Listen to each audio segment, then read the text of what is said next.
William Ruto, how reckless can you be? How do you get a standard 3 and standard 6 dropout to advise you? And then make you make reckless decisions that destroys the very foundation of the Kenyan nation. So it's a very sad day.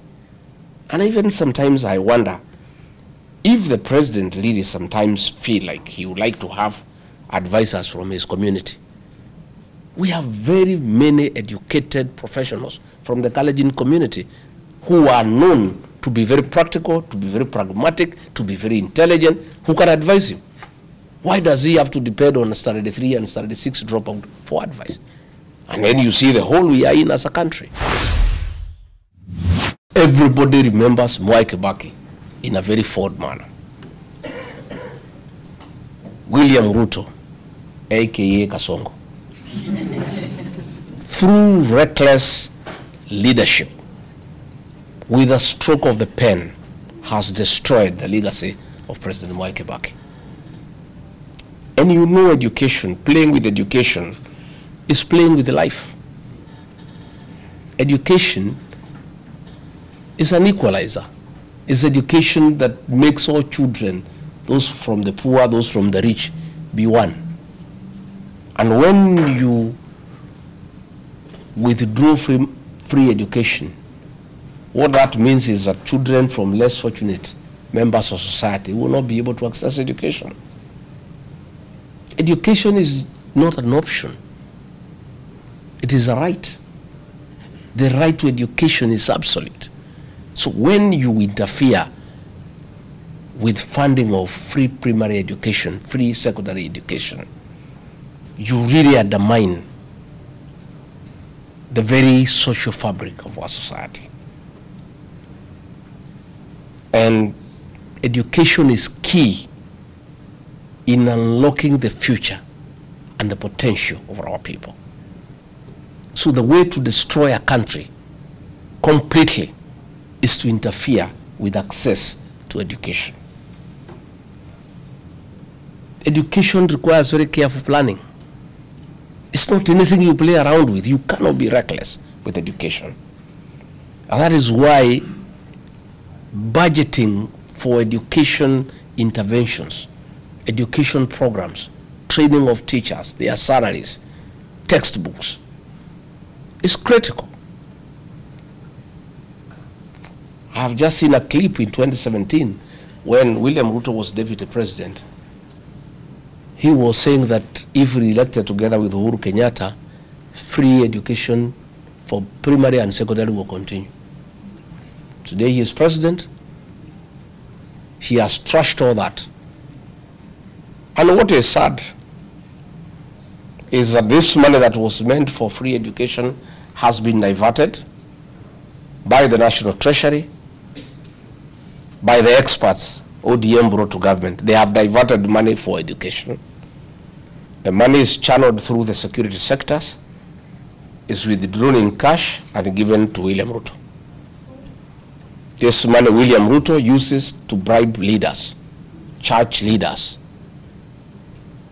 to bribe members of parliament, to bribe members of the county assembly, to bribe everybody in Kenya for political support. The bulk of this money is what Soprano is using all over the country. This money that was meant for education is what this Soprano guy is having helicopters, the way Professor has said. Today they were in Mombasa. The helicopters are almost having an accident in the air because of the sheer number of helicopters hovering all over. And this is money that was meant for education.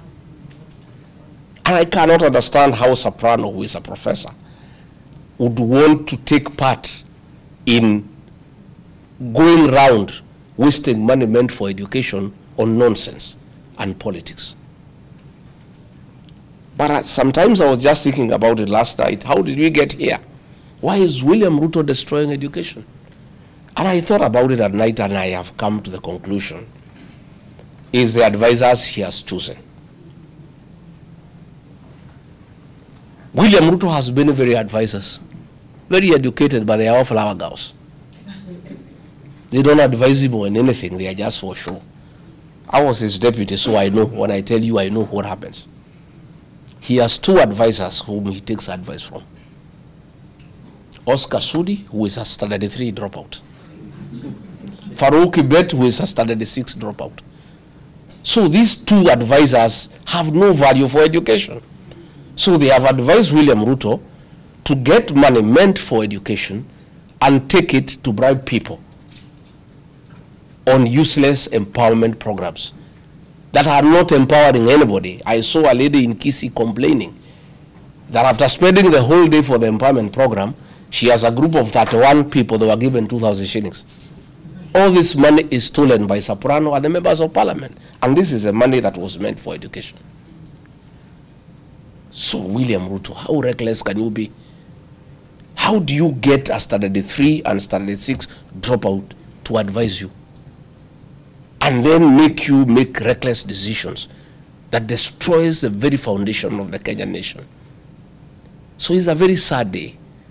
And even sometimes I wonder if the president really sometimes feel like he would like to have advisors from his community. We have very many educated professionals from the Kalenjin community who are known to be very practical, to be very pragmatic, to be very intelligent, who can advise him. Why does he have to depend on standard 3 and standard 6 dropout for advice? And then you see the hole we are in as a country. So I want to say, and I want to tell the people of Kenya today, as I speak to these teachers here in America, that is one of the reasons why it must be one term. Because we must restore our education. As we speak today, universities are facing closure because of very inept, ill thought out university funding model. We had a working HELP program. Most of you went at a HELP, and you are beneficiaries, I included. Kasongo, through the advice of Sudi and Farouk, has interfered with the university education financing model. Universities are not getting any funding from government because all the money has been diverted into useless programs. I want to assure the people of Kenya that they should not worry. We'll have challenges in the next 24 months, and we'll have change of government through an election, and we'll bring a government that knows the value of education for any country. We cannot allow William Ruto to destroy our country by destroying the education system. Why are you here? We have over 400,000 teachers in Kenya who are registered by TSC, and they have no placement anywhere. Yet the classes are too huge because the number of teachers is not enough to educate our children. And instead of focusing on education, he is focusing on things that cannot help Kenya. Building state houses and state lodges. How can that help Kenya? You know, how can that help Kenya? And that is why we are saying that this one-term movement has nothing to do with refugee. It is a decision that has been made by the people of Kenya, and is actually the public mood. People do not even want to hear about who will be president. They don't actually care.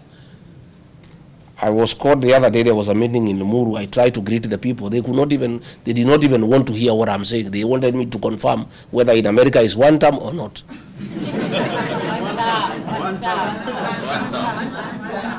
What are you saying here? One term. Ati munasemaje? One term. Ati you people have no plan. We have a plan. The plan is to get rid of you. Because that is what the people of Kenya are saying, that you are an impediment to development, that you are reckless, that you have really interfered with what matters for the people of Kenya. How dare you, William Ruto, destroy the legacy of Mwai Kibaki, the celebrated third president of the Republic of Kenya, an accomplished economist, a great leader who changed many lives through the free primary education. And then yourself, on the advice of semi-literate advisors, you come and destroy the foundation of what Mwai Kibaki bequeathed the Kenyan nation. We may forgive you for many things you have done. Many things we can forgive you because we are Christians. But two things that Kenyans will never forgive you is destroying the legacy of Mwai Kibaki of free education. That Kenyans will never forgive you. Number two, Kenyans will never forgive you for killing young children.